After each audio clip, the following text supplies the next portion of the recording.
Guys, it's me again, and today we're gonna play some more The Letter. By the end, her hands are trembling. Oh yeah, I did read this part. But even as her soft whimpers die down minutes later, there's a heaviness hanging in the air. Bless me. Not just from her, but also from me. For my expiration, this whole matter.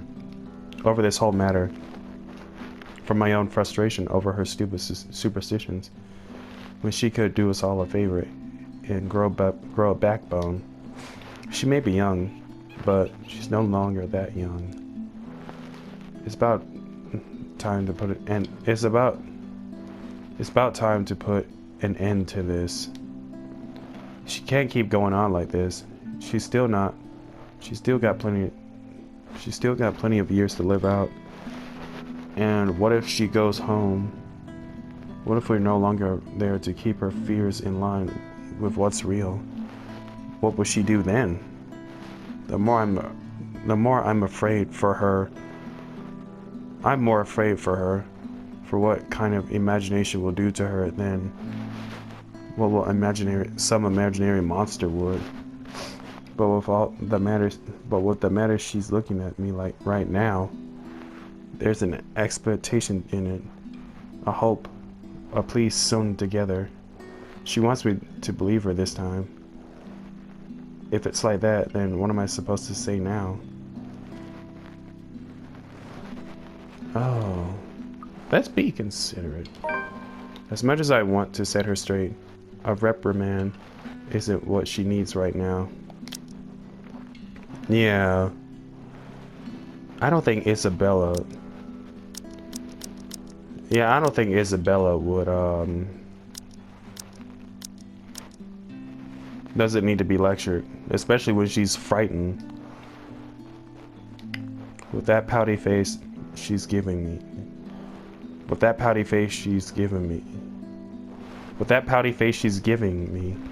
I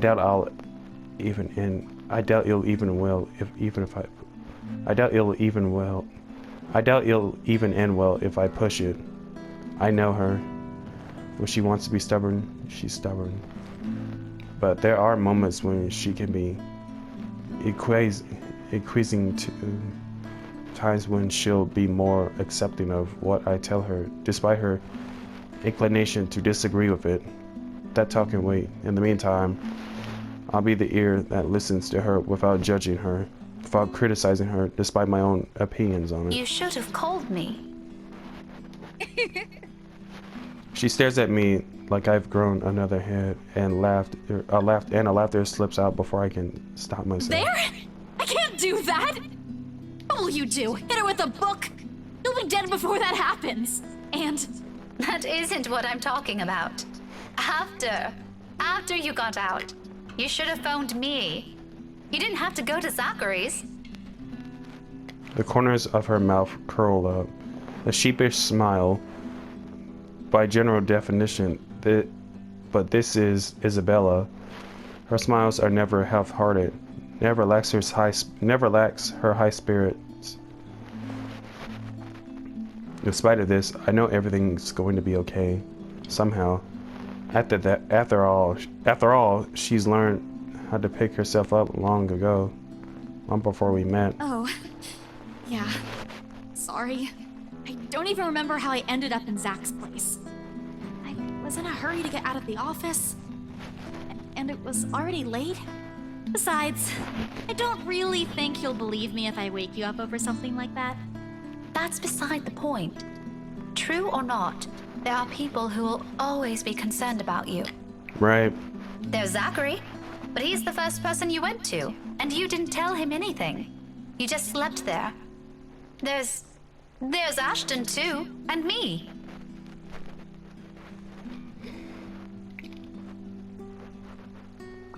But how do you think I'll be able to explain to your aunt or your family if you suddenly disappeared? Think about that. Right. I'll remember that next time.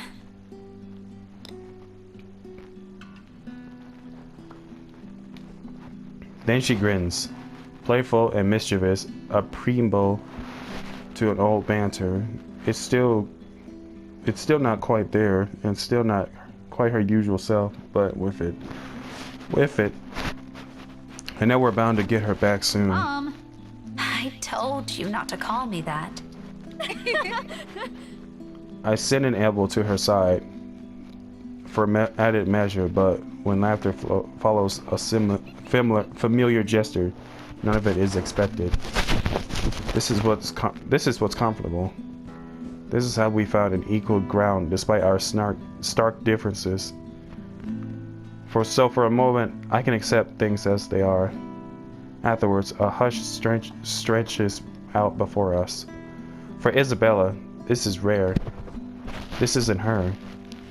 Yet in this moment, as she fiddles with the edge of another paper near her, as she hugs her knees close to herself and lets out a pensive expression linger on her, it feels strangely fitting. As if this is where everything's supposed to lead to if we allowed it long ago. Seconds later, a moment is broken by the sound of a door easing open and a voice begging some little peace. How many times have I told you girls not to loiter around the hallway? It's noisy. Some people here are trying to sleep. Oh, fuck. Quiet down or go do your talking inside. I'm pinning a memo to your door the next time this happens. Millennials. What? Sorry. We won't do it again. I mean, to be fair, it is the middle of the night, so I can't really get too mad. I mean, I'd be kind of grumpy too. You'd better. The door closes and Isabella starts gathering the mess she's made, carefully stacking them all in her arm.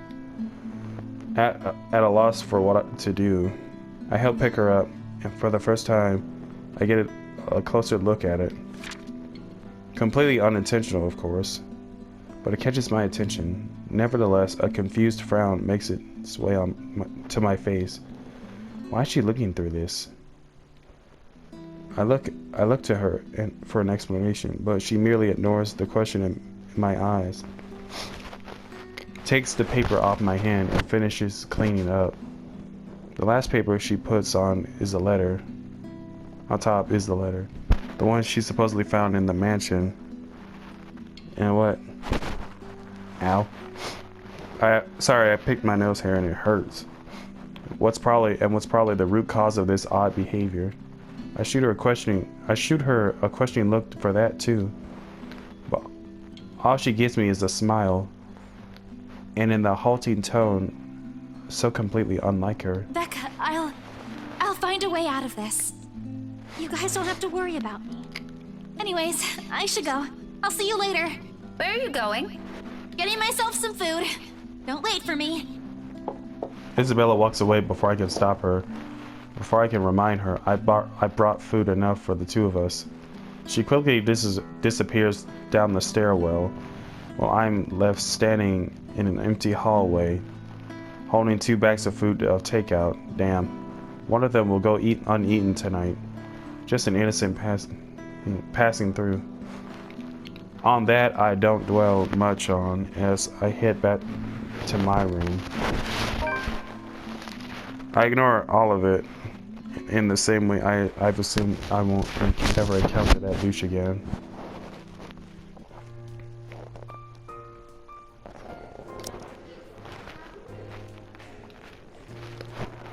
The brief lull the past 2 days has offered is nice while it lasted, or as nice as I thought, or as nice as it can get, with worries of Isabella's whereabouts creeping up to me every day, every now and then. She hasn't showed up after She hasn't showed up after that last talk we had in the hallway, and the dinner I've brought has since been given to another neighbor before it spoils. By all means, this shouldn't be anything to lose sleep over. She's gone to work trips before, usually for a day or two. This might simply be one of those, although it's often with a message saying exactly where. But it's the dour note she has ended our last chat with that nos. Like an ugly premonition. And as expected, just as things start to settle and a steady rhythm finally warms its way back to my routine, Tuesday morning brings further disturbance to the now calm waters. With little ceremony though, still enough to ripple through everything. In retrospect, I really should have seen this coming. Luxmore is a small city, relatively speaking, compared to, say, Gordon or Glasgow. It's nothing but a tiny mass of land boasting a mere population of 68,000. But those numbers alone are nothing to scoff at when standing in a busy street. And if you pay close attention, faces taking the crosswalk or riding the subway will soon grow familiar. How unfortunate that out of that number, it has to be Tio fucking Luke I encounter more than once. Oh, you know, a few problems popping up here and there that the agents failed to tell us somehow. Oh, this clown. Oh, this buffoon. Nothing a few hired hands can't fix, of course. I would have preferred a place near the city and something that's new to save us all the trouble, but darling wife insisted. Who am I to say no? Ah, are you kidding me? His smug hat is the first thing I see upon turning into the hall, in spite of the small crowd of parents and students gathered at the corridor for the primary's career day. It's not that he stands out. He's pretty unremarkable at first glance, frankly.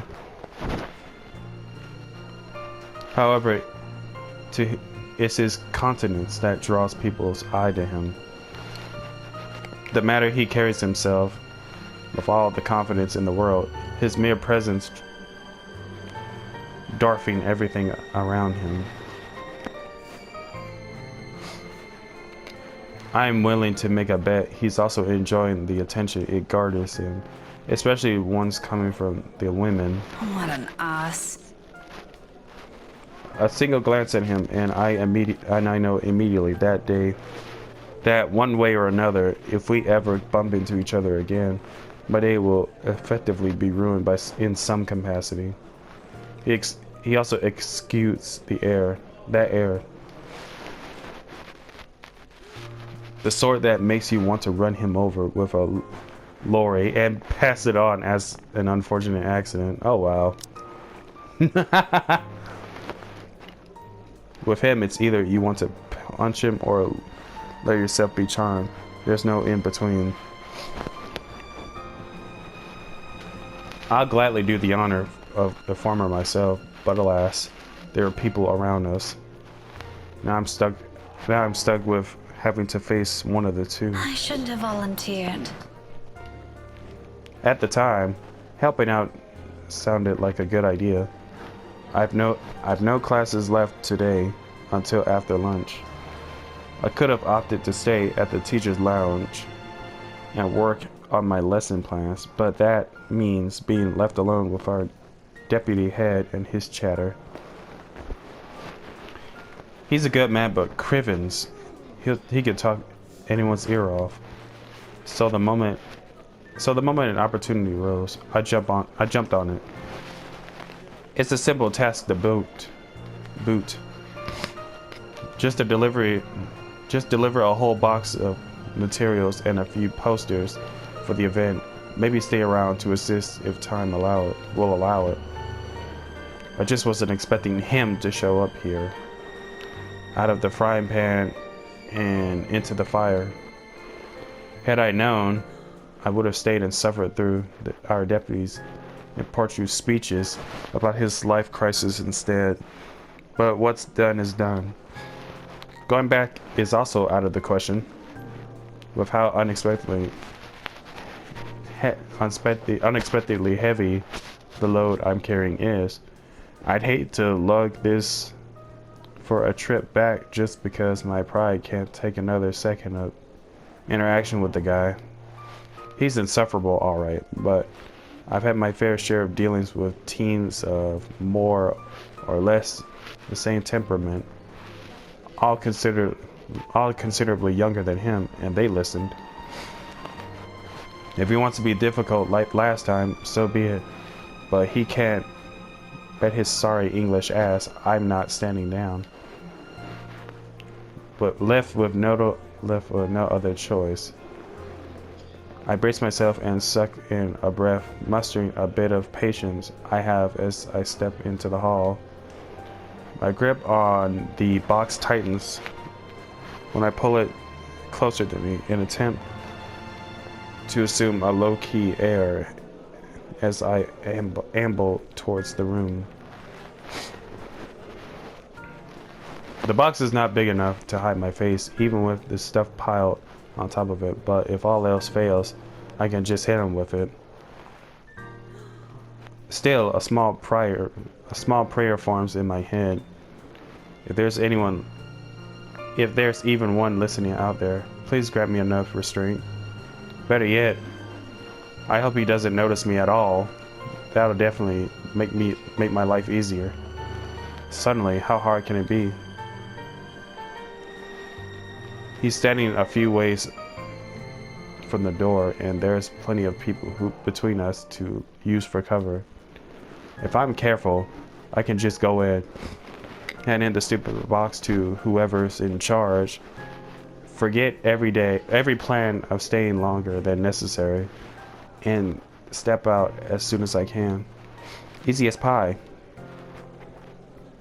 But luck would have it, the exact moment I reached the room's threshold, someone barrels towards me. She latches on before topping the sudden commotion with a gleeful squeal. I knew it's you! Oh great, Kylie. The force of it nearly throws me off balance, sending the items stacked on top of the box, tilting dangerously to the sides. With the child's added weight at my waist, pinning me on the spot, and both of my hands occupied, which is the only thing I'm able to do. The short seconds in between slows as everything gradually slides off the box's surface.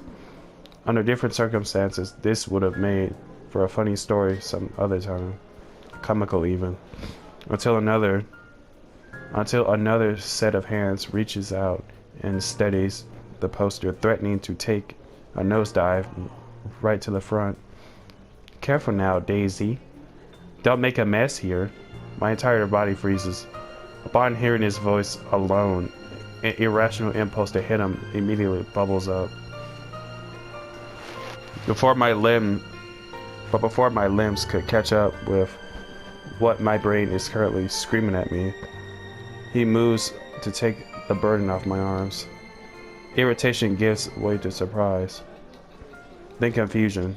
It is in that moment when instinct finally kicks in and I tug the box closer to me before he can lift it off. What are you doing? What does it look like? You're surprisingly slow on the uptake for someone of your profession, aren't you? Oh wow. Bloody, doesn't this school have people for this kind of work? So much for being a center of academic excellence. I'm going to ignore that slight to my alma mater and my work, because that's not what I'm trying to get at. You know what? Why don't we just rephrase that to something you'll easily understand? Why exactly are you doing this? Well, you look like you could use a bit of help. Not from you? Have you seen your face while you were heaving this around? Mister, I'm pretty sure if there's ever a look on my face, it's entirely because I saw something extremely unpleasant this morning. Aren't you a ball of sunshine today, Daisy? Having a bad day, aren't we? Yeah. Oh, you have no idea. I'd put it away if I were you. You might scare the children. You don't have to worry about that. This isn't my department. I was just asked to bring these. Anyway, I can handle this myself, mister. The room's just right over there. Behind you, in fact. Now, if you could please move over and make way, it would do the whole world some good. Keeping my voice level throughout is a miracle in itself, but regardless of how polite my request is, he doesn't budge. Did what I've just said merely fly over his head? Were my choice of words really that difficult to comprehend? Surely it shouldn't be that hard. I think he might be a little touched in the head. I'd like to ask him that, actually, but Kylie chooses the instant to pipe in. Don't worry, Miss Pink. Teo's strong. You can leave this to him. I'd rather not. My papa does it lots of times. But I'm not allowed to talk about it to anyone. Why is that? Teo says it's Confidential, Munchkin. That's right. Teo's smart, isn't he, Miss Pink? Yeah, he's smart, but he's also an insufferable, arrogant scumbag. I'm still on the opinion. I'm still of the opinion that he's a piece of shite. But I must admit, his goddaughter's excitement is contagious as always. A smile makes its way to my lips. She is yet to budge from her place, though to be honest, I'm starting to lose some feeling on my stomach with how tightly she's wound her arms around it. I'm sure he is, Kylie. But I'm also sure he'll find better use for it elsewhere. Like helping you out. Oh, well, that's one thing, but You heard the kid. no one's asking you. Oh, you wound me, woman. And I'm quite certain I can do more damage than that. I mean, she has a name, you know. Shall we give it a try? Again?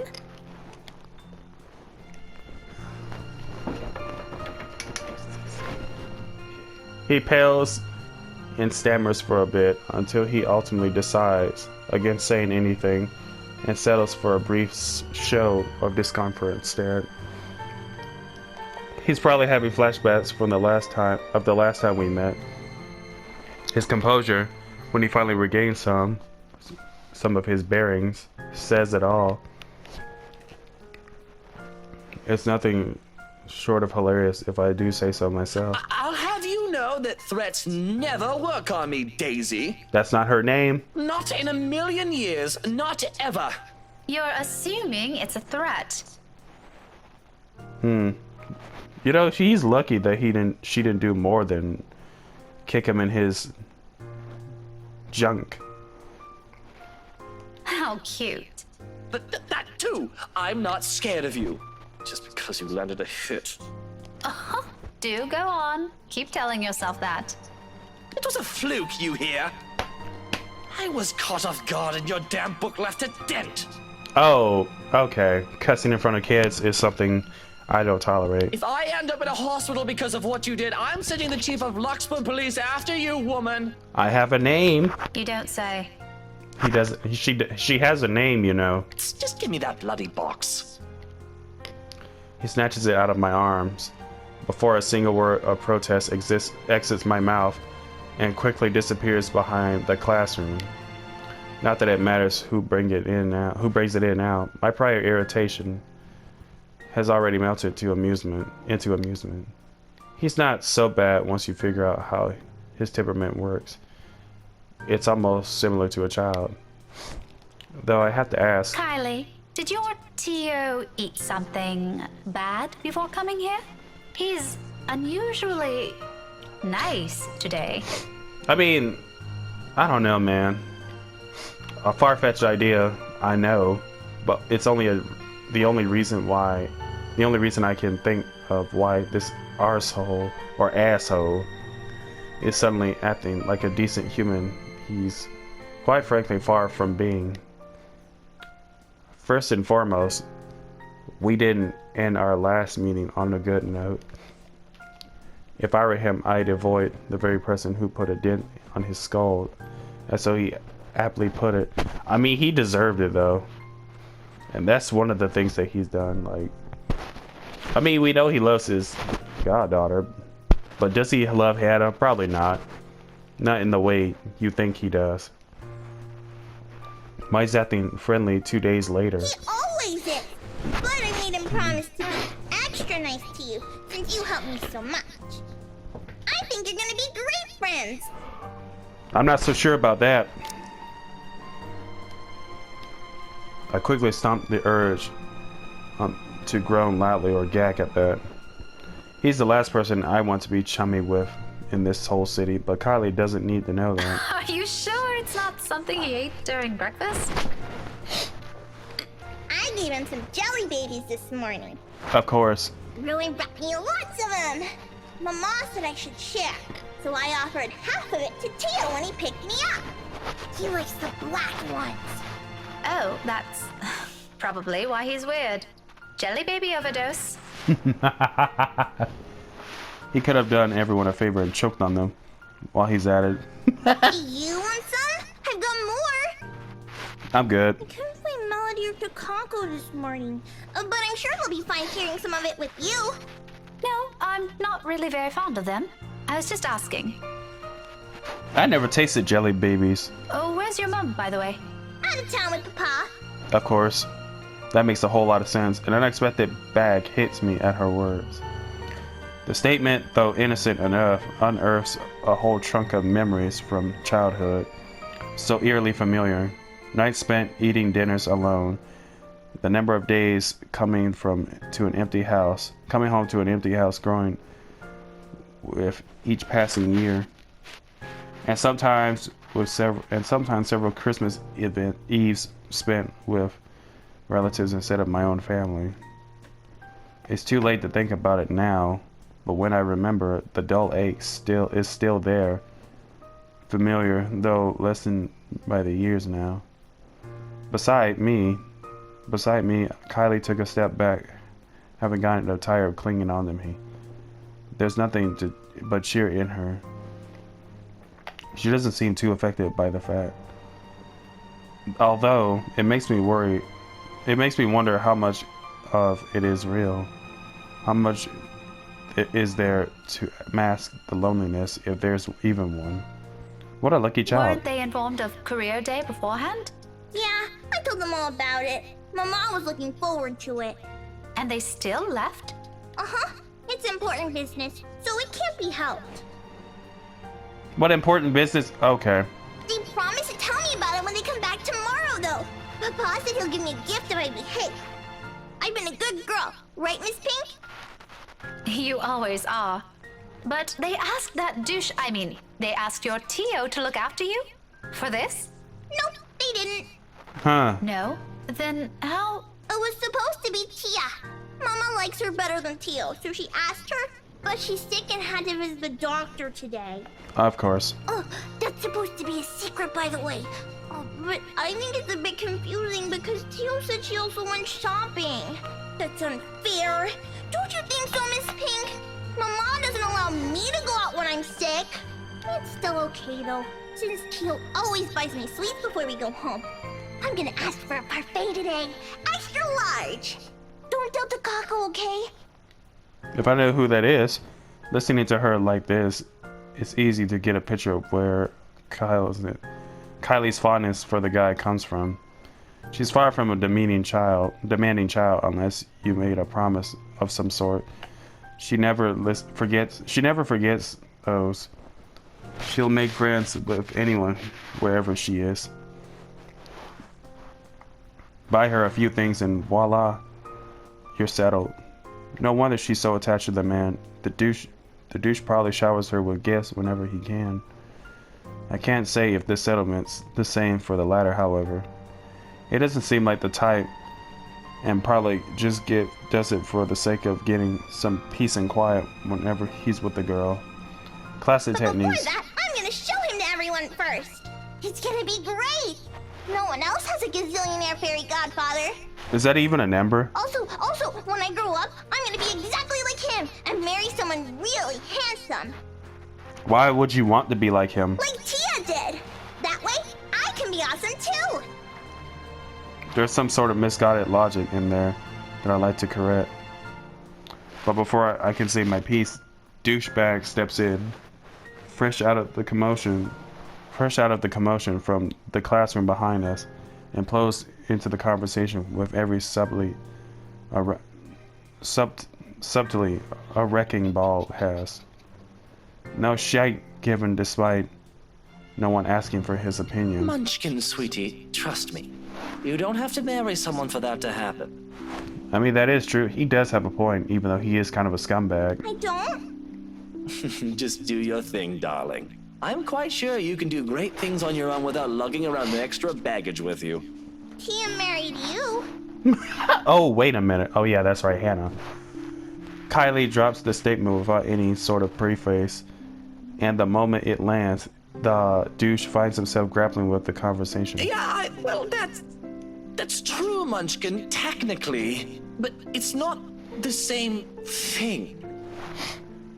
A small frown creases the girl's eyebrows as she tries to comprehend her Tito's rather vague explanation. It's not surprising either when Luke tenses under the child's questioning gaze. It's familiar. I've seen the same look a great deal of times before. On Ashton, whenever he's trying to say something he can't quite phrase. Another second passes before the douche moves, kneeling in front of Kylie and placing both his hands on either sides of her shoulder. Kind is the last word I'll ever use to describe the man, but in this minute, there's a smile on his face I can't place, tender by all means for someone as obnoxious as him. It's a curious thing to see, if not a bit odd. Listen here, sweetie. Tia was already a great person before she met me. She is? But I don't see her doing anything. She's always at home. Not always, Munchkin. Did you know she's really good at numbers? You're good with them too. You helped me with my homework once. Well, Tia's much, much better than me. She used to do maths with big numbers. Right? Oh, like millions? Yep. No. Gazillions. And she's really, really good at it. So much so that her dad let her manage anything that had to do with it. That was even before she met me, too. Does that mean she's better than you? Yep. Oh, leagues, Munchkin. Way, way better than I'll ever be. For some reason, I don't think he still talk about his wife's mathematical prowess as his voice trails off. In fact, if I had not been paying closer attention, I would have noticed the change in him. A slight shift in his smile from one that's tender to someone wistful. Like remembering a memory he has always been fond of, but often kept to himself. At the fleeting glance of it, a tiny insignificant part of the world somehow also shifts. Opinions changing, impressions moving. You know what? Why don't you ask Tia next time you have homework, Okay, next time I'll ask her to help out. See? No need to marry a good-for-nothing bloke. Ha! It's funny considering that you're one of them. Like you're one to talk. Can I also tell her to not stay at home anymore? If Tia's good at it, I'm sure she can help you out too. And Papa. He computes a lot of numbers too. Tia can help him. You go do that. I'm sure she'll love to hear it, Munchkin, even if it's been a while since. Another silence from him, then without missing a beat, he turns Kylie around and lightly pats her shoulder in a gesture to end their conversation right there, here and there. Probably before he can say other things he's never intended to say, or a child is not meant to hear. But off you go first. I think I saw your friend run off to the other classroom. The one with the pigtails? Go say hi to her. You still have those jelly babies to give her, yes? All right. But wait for me, okay? I've got loads more to show you. They put up my drawing on the bulletin the other day. I'm gonna take you there later. I'll be back. She soon disappears behind the small crowd, none the wiser to the sudden change in the mood around her.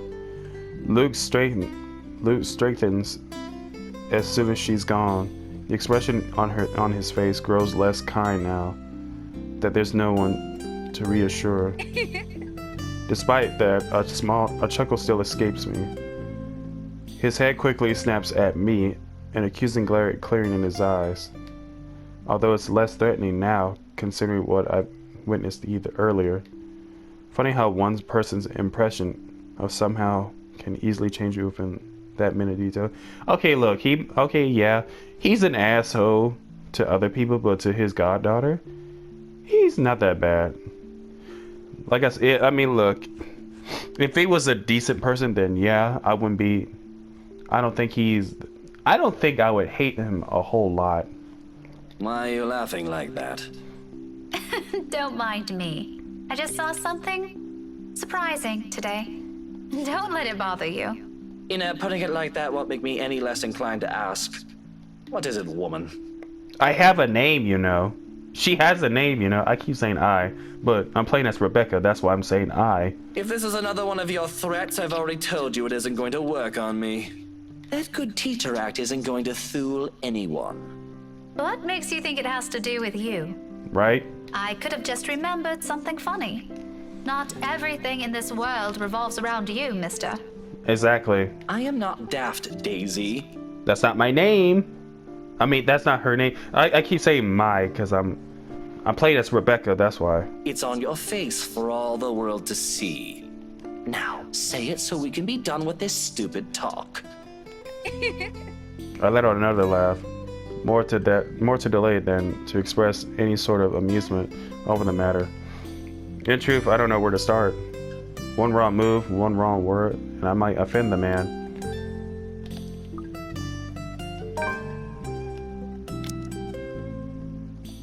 Wait, what?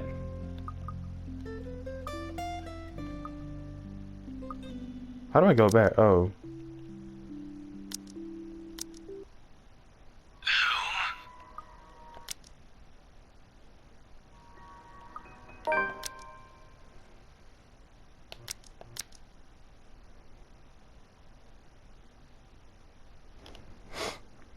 Sorry about that.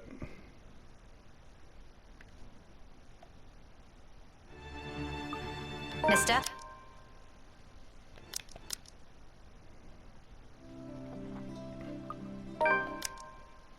I'm not going to apologize to him.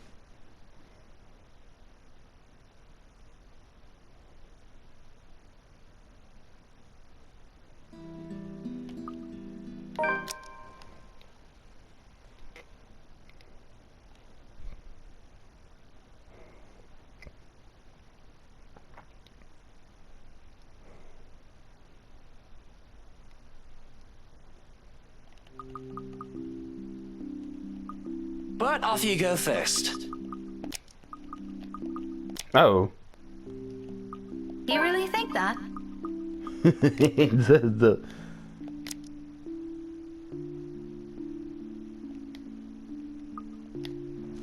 It's an honest question, because no matter how much I turn it around inside my head, there's a gap between the man is standing in front of me and the idea of I have of him won't connect. Not that the gesture will go away with him. Not that the long gesture will go a long way with him.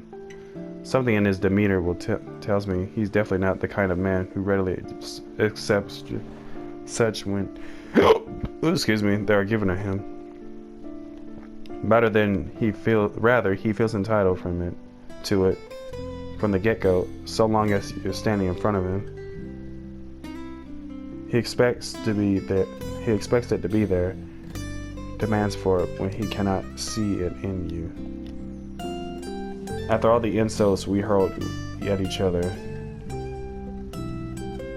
I don't think it'll matter much to him if I find out the ugly truth or brandish it to his face. As expected, it doesn't throw him off in the least, and he merely raises a questioning brow at me. About what? About what you told Kylie.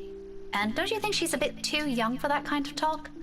Kylie's 6, Daisy, not an infant who still needs help changing her nappy. That's not her name. Stop calling me Daisy. My name's Rebecca. At her age, she can already handle more than that. Besides, it's better to nip this whole thing at the bud.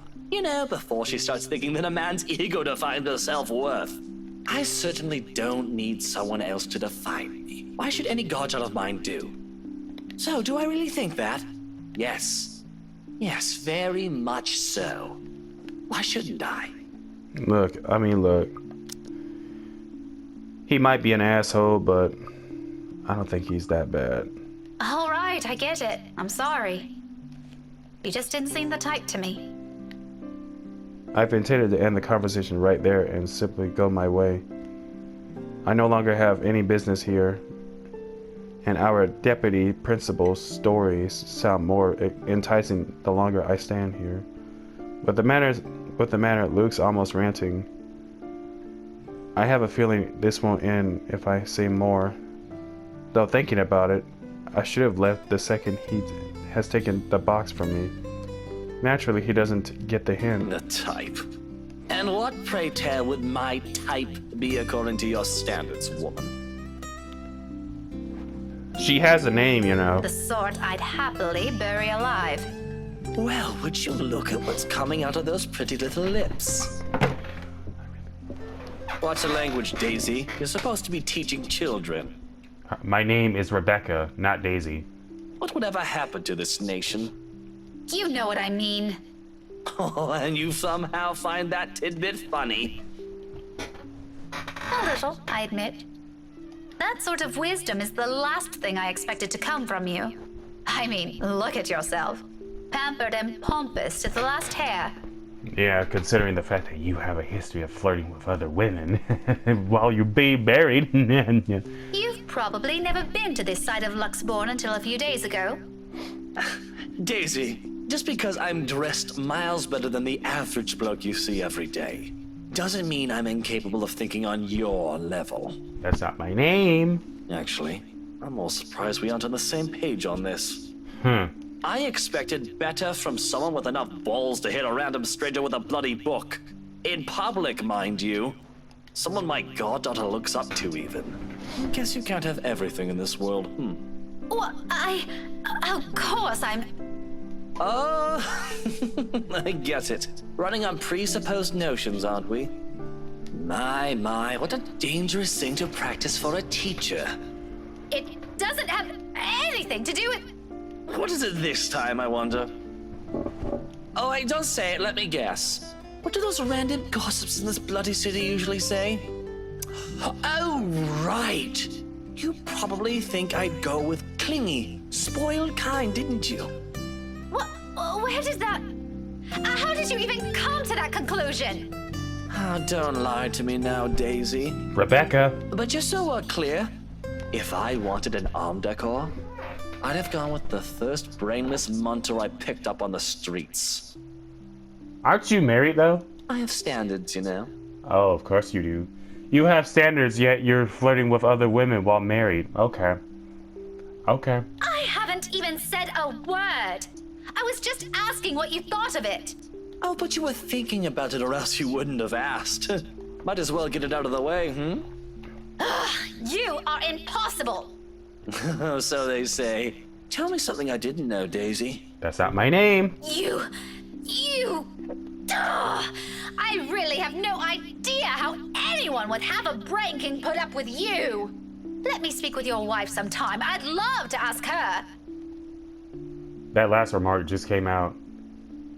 There might be a silver of truth in it, but I shouldn't have phrased it like that.